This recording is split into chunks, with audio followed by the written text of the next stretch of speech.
po, magandang hapon po sa inyong lahat. Ito po, ako ay nagbabalik sa inyo para sa mainit-init na balita dito sa aking YouTube channel.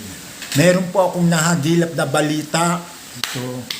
Ito na naman po, kaya pala ganito ang naging sitwasyon ng ating buhay dito sa Pilipinas.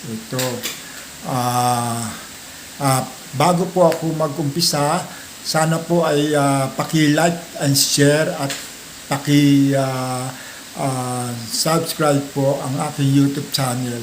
Sana po ito po ay makarating po sa mga kinaukulan katulad ng ating mga may katungkulan dito sa government.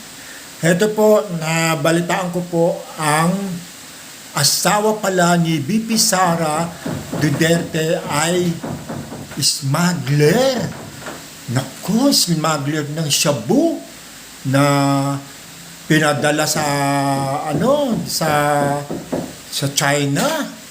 Parang nag-export pa pala sila ng shabu sa China. Ano ba 'yan? Kaya pala si Duterte, ang mga anak niya, Manugang, si Pulong, at saka si Baste, hindi ako naniniwala sa mga ganyan na mga pakana nila na sila'y mababait, mga tokhang, sila pala rin ng mga promotor ng shabu. Di nga, tulad nitong si Digong, kaya pala tumiwalag yan sa ICC para magawa niya ang kanyang lahat ng gustong gawin sa mga tokhang, sa mga maliliit na taong mga nakatsinelas niyan, pinapapatay niya kasi hindi nila mahuli ang mga leader ng mga drug lord katulad ni Michael Yang, kasi si Michael Yang ay inappoint ni Duterte noon, di ba? Kaya si Michael Yang ngayon ay nagtatago, di ba? Ngayon,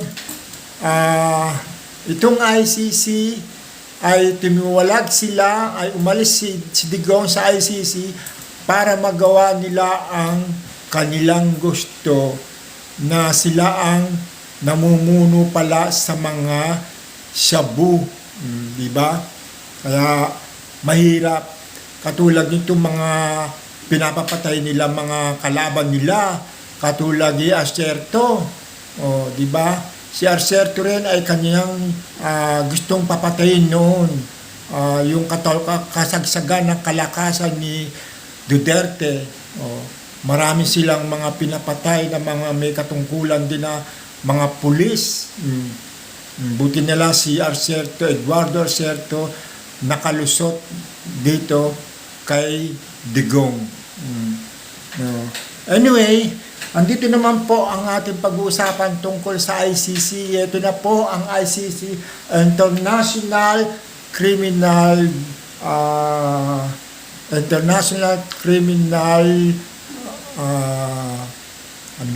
ICC, basta ayun na nga, ICC. Pinapasok na po ng ating Pangulong Ferdinand Marcos. Pero ang akala ko naman, itong ICC, dadamputin na sila yung mga taong may kaso, yung mga taong mga kriminal na katulad ni Duterte. Pero kung ako sa kanila, siyempre mag-interview pa pala sila para sa mga taong may nagkasala. Hindi pala ito basta-basta, hello, Mingay, dito ka, ito, may aso kasi dito, napakabait, ang bait ng aso ko. Maliit lang siya, pero may edad na. Sa kasalukuyan ngayon buntis. Ito ngayon po, ang ICC nakapasok na po sa Pilipinas, di ba? Pero welcome sila kay Ferdinand Marcos. Talagang pinapasok nila, pinabayaan nilang makapasok ang mga ICC para matigil nito ng kahibangan ng mga ICC. Sila daw ang mag-interview sa mga kanilang hinahanap na tao katulad ni Oscar Albayalde, si si Bato de la Rosa. Siyempre, alam mo na, mga tauhan lang sila dahil sumusunod lang sila sa kanilang mga inuutos sa kanila. Siyempre, meron silang big boss dyan.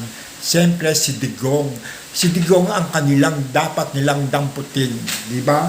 Kasi si Digong ang may pakanarin yan. Di ba? Para malaman nila kung sino talaga ang dapat damputin. Wala namang iba kundi si Digong lang. O, di ba? O, paano po? Hanggang dito na lang po ang aking salaysay sa inyo. Sana po ay paki-subscribe na lang po ang aking YouTube channel. Maraming salamat po para po ay updated kayo sa mga balitang susunod na balita. O sige po, maraming salamat po. Bye-bye.